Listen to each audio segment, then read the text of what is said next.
2024 সালের প্রায় পুরোটাই ছিল অর্থনীতির সকল নেতিবাচক সূচকে মোড়ানো। বছরের শুরুতে আলোচনার কেন্দ্রে ছিল রিজার্ভ সংকট। এর সঙ্গে উদ্বেগ তৈরি করে ঋণপত্র খুলতে ব্যবসায়ীদের উদ্বেগ। জিনিসপত্রের দাম বেড়ে যায় লাগাম ছাড়া। বিদ্যমান বাজার ব্যবস্থা নিয়ে জনমনে যখন দিন দিন উদ্বেগ বেড়েই চলছিল, তখন নতুন করে আগুনে ঘি ঢালে 5ই আগস্টের রাজনৈতিক পট পরিবর্তন। এক যুগের মধ্যে মূল্যস্ফীতি সর্বোচ্চ পর্যায়ে উঠে যায়। এর সঙ্গে যুক্ত হয় ডলারের অস্থিরতা, রাজস্ব ঘাটতি, শেয়ার বাজারে দরপতন, ব্যাংকিং খাতের দুর্বলতা সহ নানা সমস্যা। শ্বেতপত্রের মাধ্যমে অর্থনৈতিক পরিস্থিতি যে ব্যবচ্ছেদ করা হয়েছে, তাতে আওয়ামী লীগের ব্যাপক লুটপাটের চিত্র উঠে এসেছে। চাপ সামলাতে অন্তর্বর্তী সরকার কিছু পদক্ষেপ নিল।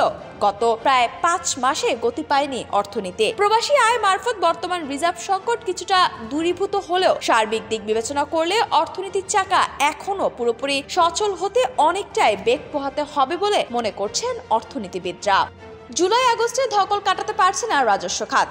পট পরিবর্তনের পর প্রকল্পের অনেক ঠিকাদার নিরুদ্দেশ। এখনো উচ্চ মূল্যস্ফীতির মধ্যে সাধারণ মানুষ পিষ্ট হচ্ছে। ডলারের দাম 120 টাকা ছাড়িয়ে গেছে। কিছুটা ইতিবাচক আছে রপ্তানি ও প্রবাসী আয়, তবে সামষ্টিক অর্থনীতির বাকি প্রায় সব সূচকই তলানিতে। রাজনৈতিক অনিশ্চয়তা, বিনিয়োগ স্থবির হয়ে রয়েছে। জুলাই আগস্টের গণ আন্দোলনের পর আইন শৃঙ্খলা পরিস্থিতি পুরোপুরি নিয়ন্ত্রণে আনা সম্ভব হয়নি। ফলে শিল্প খাত, বিশেষ করে তৈরি পোশাক খাতে অস্থিরতা কাটছে না। চাঁদাবাজি চলছে, যদিও চাঁদাবাজ বদলের খবর পাওয়া যাচ্ছে। সার্বিকভাবে বলা যায় অর্থনীতিকে সংকটে রেখেই বিদায় নিচ্ছে 2024। বিদায়ী বছরে সাধারণ মানুষ সবচেয়ে বেশি ভুগছেন নিত্যপণ্যের মূল্য নিয়ে। টানা 8 মাস খাদ্য মূল্যস্ফীতি 2 অঙ্কের ঘরে। এমনকি শীতের মৌসুমে সরবরাহ বাড়লেও শাকসবজির দাম খুব বেশি কমেনি।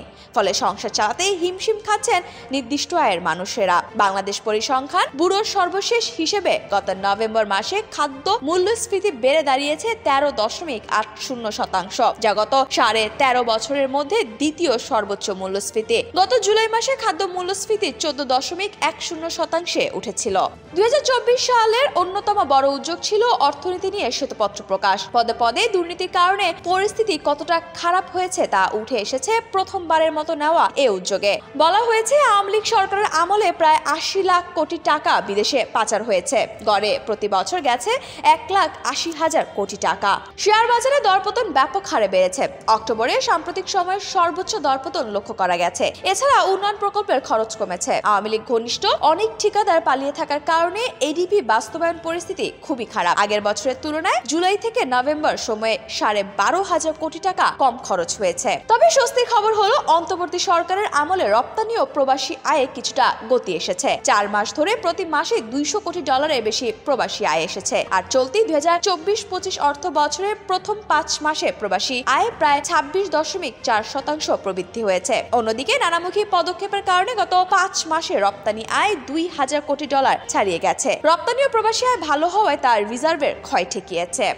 তবে খেলাপি ঋণ ব্যাপকভাবে বেড়েছে। আওয়ামী লীগ সরকারের আমলে ব্যাংক থেকে অনিয়ম, দুর্নীতি করে নামে বেনামে যেসব ঋণ নেওয়া হয়েছে তা এখন খেলাপি হতে শুরু করেছে। সেপ্টেম্বর শেষে খেলাপি ঋণের পরিমাণ ছিল 2,84,977 কোটি টাকা।